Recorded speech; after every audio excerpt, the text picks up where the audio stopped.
Welcome back to another episode of Eric's Camping Adventures. We're going to go on another search today looking for some beautiful places. We got up kind of late this morning. We were tired from the long drive and the late night hue from the northern sun, but we woke up to something pretty special.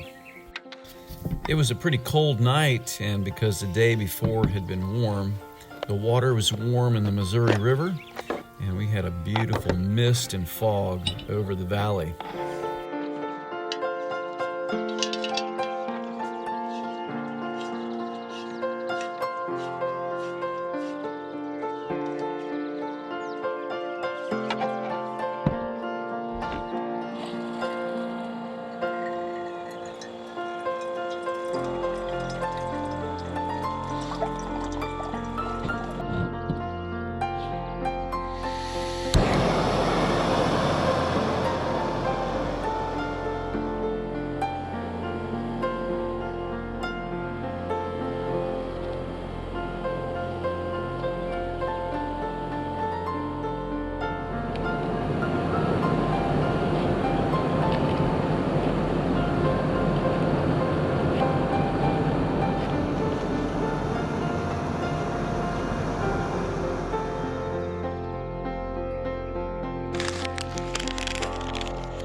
If you wonder why I always show making coffee and starting my day with a small breakfast, just try it one morning. Go out on your porch and take in the morning sounds of the birds. Take in the morning sunrise, and you'll see. Maybe you'll progress to getting out here camping in the backcountry. If you already do, you already know how beautiful this is. It didn't take very long for that North Dakota sun to burn off that mist and fog coming off the little Missouri River. And then you could see clearly, and we got our day started.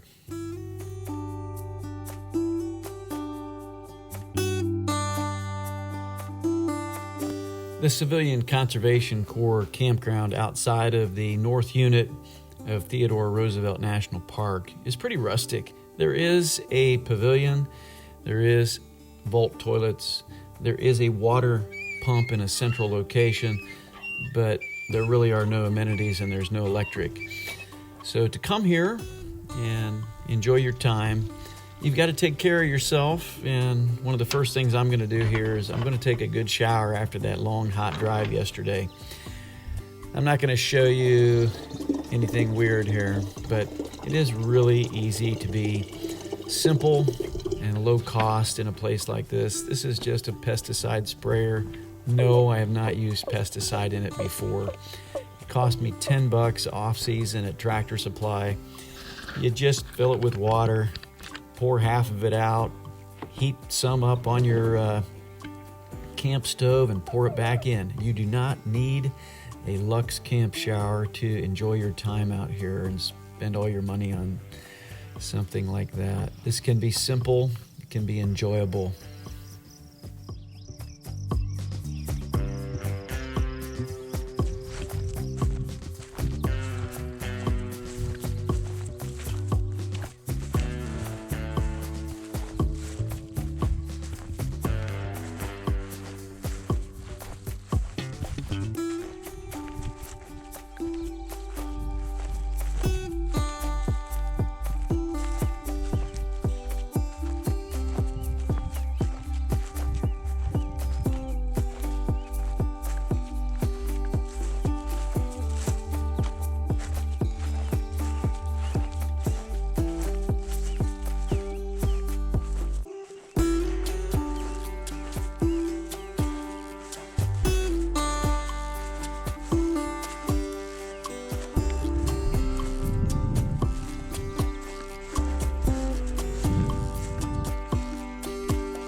We really liked our campsite.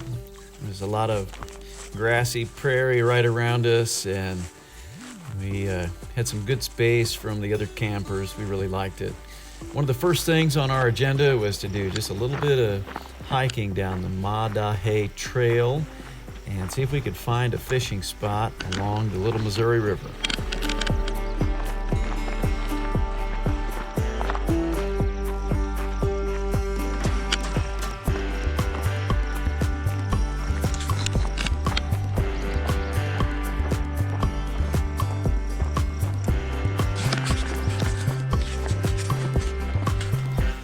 We turned in down by Homer's Camp, about a third of a mile in from the CCC campground.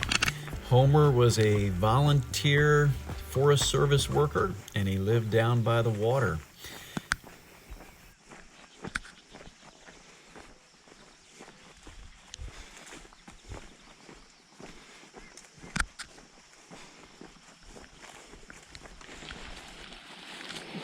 That is some big, do you see those? I wonder if that's elk or if that's just a really big deer. That's a big hoof. It's pretty recent too.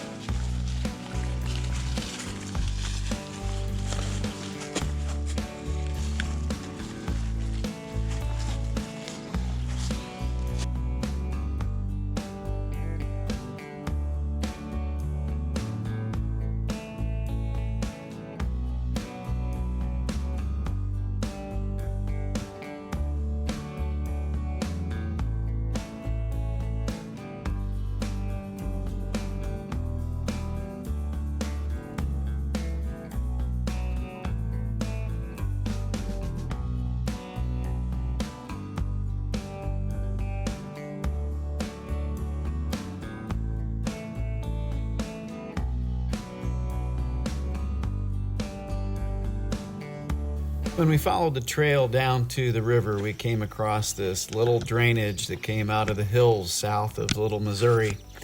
And I was just hoping that was heavily concentrated iron in that drainage.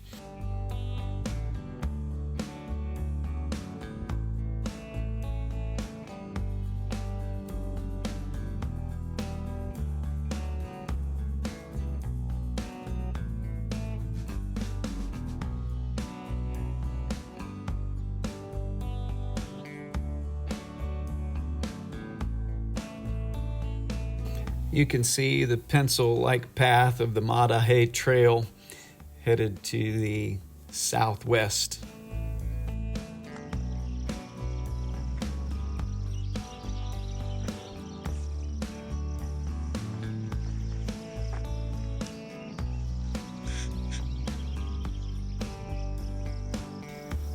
The Little Missouri River is one of the most silt-filled rivers, I think, that's in the northern 48. They say that if you try to get water from it while you're backpacking the Madahe Trail, that you are likely to clog your filter. It is very muddy. Some people have nicknamed it the Little Muddy.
If you're wondering, I am flying my drone outside of the national park where it is acceptable. There is no drone flights inside of a national park.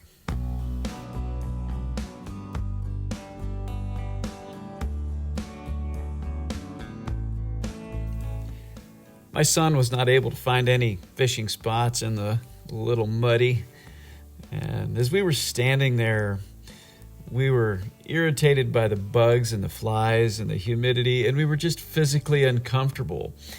And we just decided to eventually turn around and go back to our campsite with the thought that we would head over to Theodore Roosevelt National Park and tour the park, look around, and check out some of the hiking trails in the park as well. Our discomfort was probably the first sign that this really was the Badlands that some people just say are uninhabitable.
We made our way back out from Homer's camp and headed back to the campground and took in the scenery. The scenery was okay. It looks great and green and happy, but it was uncomfortable, just being honest.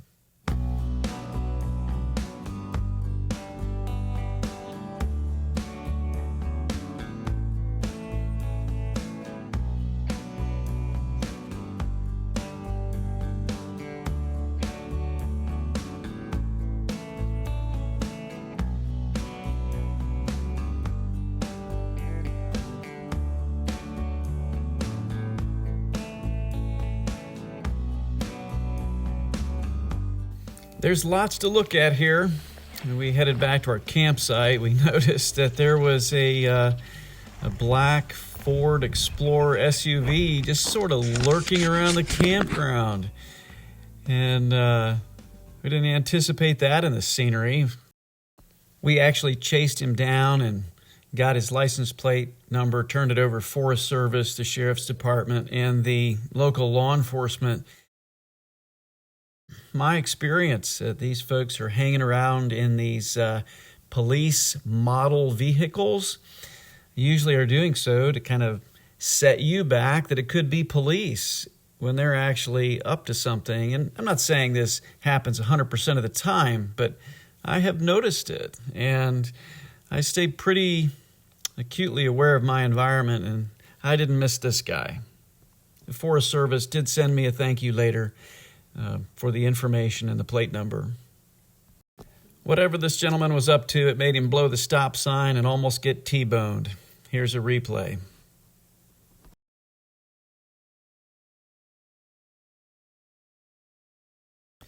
Since we went across the bridge over the Little Missouri River, we just proceeded over to the national park to stop at the park store and just to wander the park a little bit. Don't pet the fluffy cows. You can see the ribs. That's the visitor center. Right there.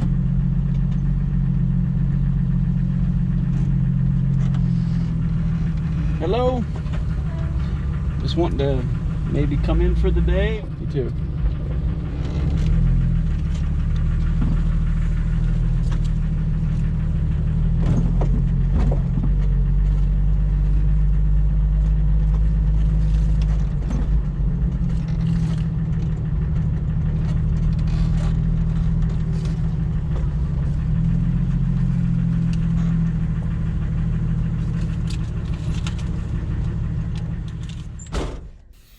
The visitor center was pretty empty. There really wasn't any mementos for sale. We did pick up a sticker for my storage cases, but it was rather barren. And Sam looked at me on the way back out and he said, "Boy, the park workers just don't even look like they want to be here."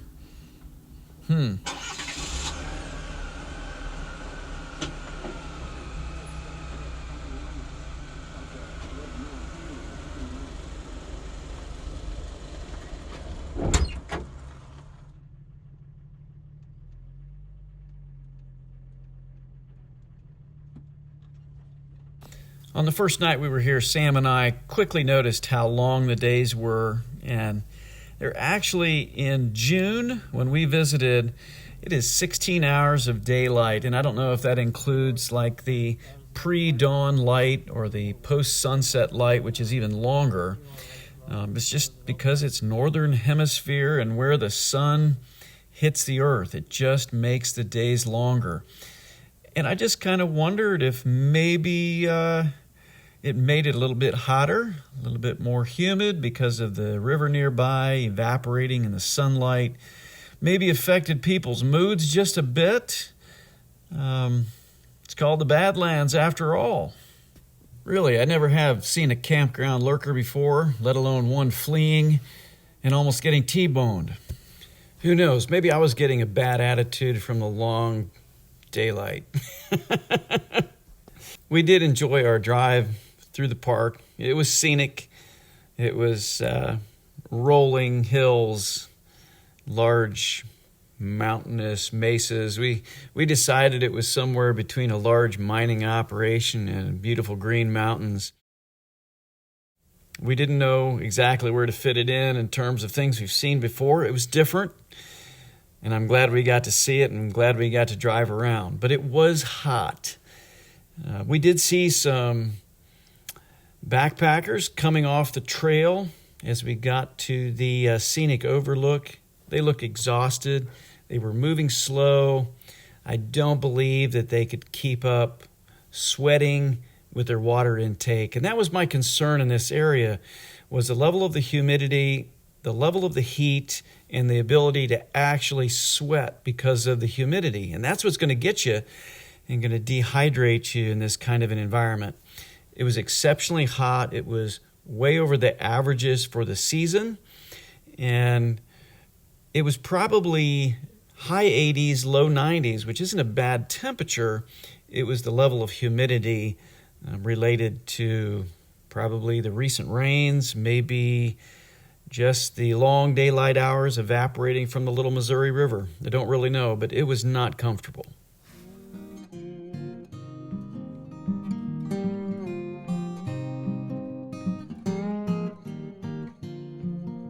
It's like a giant mining operation, doesn't it?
Way up here.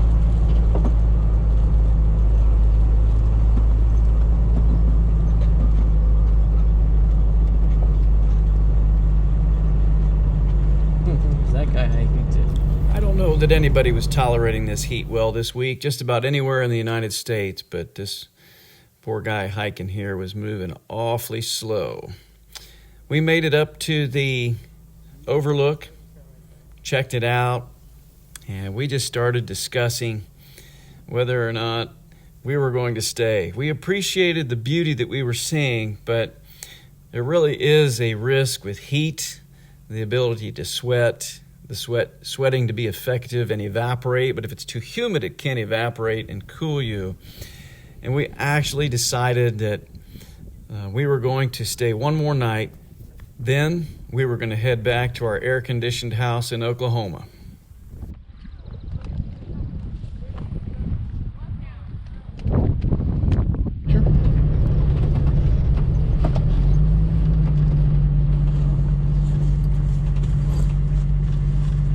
We did see some bison on the hills here in the Badlands, and I guess we actually got to do some off-roading in the park that was totally legal because the road was undergoing some repairs.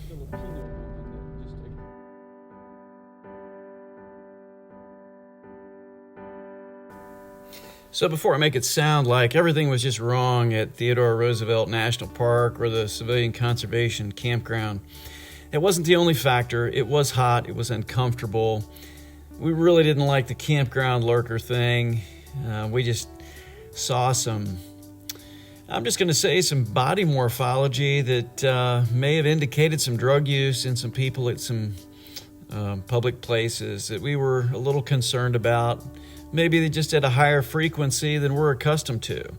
But one of the other factors, and this was a big factor, is what was the temperature going to be in Oklahoma and Kansas when we were driving home in the Jeep without air conditioning.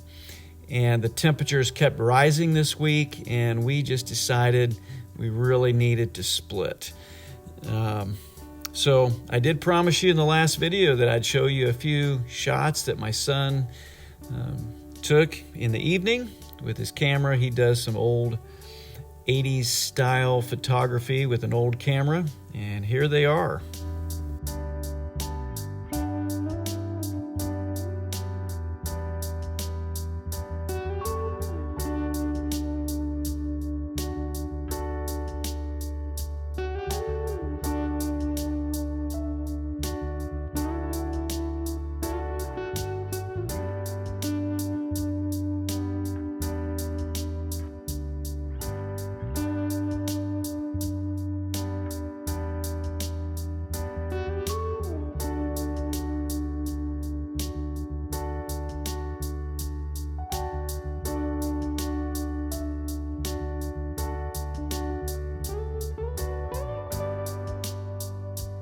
Well, thank you for joining me for this adventure to the Badlands. It probably didn't go according to plan, not one bit of it. Too hot, a little uncomfortable feelings with some of the people. And you know what? Not every adventure can be perfect, but it's important to listen to your instincts. Our bodies felt uncomfortable in this heat and humidity, and you know what? That's only going to get worse as temperatures seem to be rising. So best to become aware of that now and be able to call it. And you know what? If you feel uncomfortable around other people, just leave. It's not worth it. So, hey, if nothing else, that's a good lesson from this adventure. So thanks for joining me. Come back next time.